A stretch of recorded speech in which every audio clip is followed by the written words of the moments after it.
Agriculture is a huge industry in California. How is climate change impacting agriculture in California today? Well, the challenges we have is unpredictable weather usually means unpredictable harvest. And when you look at unpredictable patterns of weather, we're used to very steady, predictable weather in California. This last year is a good example. We had a very, very cold spring that lasted long, and it was a very mild summer as well. So our harvest throughout the state was off almost 2 weeks. We weren't getting the kind of sugar in the grapes that you needed. A lot of the fruit trees were behind because of the cold weather in the springtime in terms of pollination. And just you start to see a setback in production cycles. We also start to see that with a pattern of unpredictability. Let's say we don't get enough of a freeze in the next decades to come. A lot of the plants that depend on cold weather for a dormancy, that need that cold weather to set the plants into an hibernation, and then they come out in the springtime. If we don't get that kind of predictable weather patterns, two things have to happen. We have to move the crop north or change varieties that then can adapt to these changing weather patterns. For California, we have so many crops. There'll be impacts maybe to some of them, maybe to all of them. It just depends on the area and the crop and the microclimate. Are some crops already seeing their production go down as a result now? Well, it's interesting. I'm a green bean grower down in Southern California, for example. We had a 2-week period of temperatures above 100 degrees this last year. Usually that's not an unusual thing to get over 100 degrees, but to have 2 weeks, the duration was the unusual thing.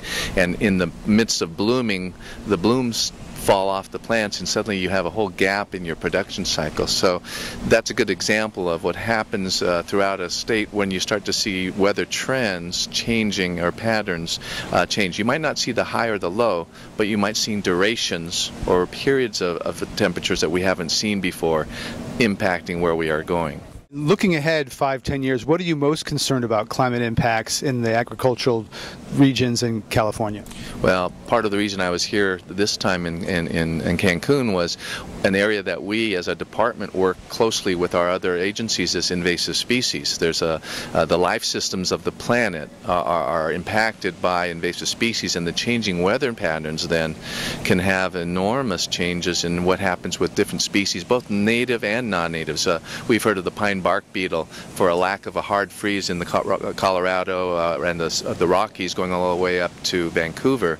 We've had huge amounts of the forest sector die there. The forest pine trees die because of a native species that hasn't been able to be knocked out for a number of reasons, but especially because of a lack of severe cold weather that usually would keep it in check.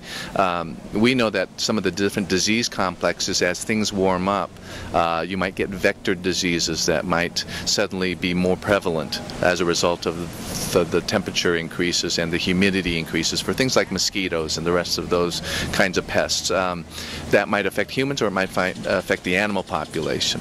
And our point down here was to at least make sure that in a discussion of climate change on a global basis, let's make sure that these pillars, if you will, the pillars of food security, is making sure that we understand the threats from invasive species, diseases, and pests, the threats of that to that life system or that food system. Well, whatever California does, it can't affect the global thermostat. So are you basically moving on to adaptation to prepare for these impacts of climate change? That's right. I mean, it's trying to get the dialogue at least a little further along. We were watching Australia as a good example. They were producing as much as 3 or 4% of the world's rice production. They ended up with a 12-year drought, and basically their rice production was shut down 99%. They just stopped growing rice. They chose to produce other crops in their drought that they could still work with, but they didn't have enough water to do all the things they wanted to do. Our water system, for example, in California, we know that we're trying very hard to create more flexibility in our water system so that we can anticipate what might happen in a severe drought, severe floods, rising oceans. We know that we just really can't be sitting back on our sitting back and not doing anything, recognizing that our vulnerability is quite predictable. The state is in severe financial straits. How is California going to pay for levees or new dams, that sort of thing? Well, I'd make the the argument that many people understand what deferred maintenance is.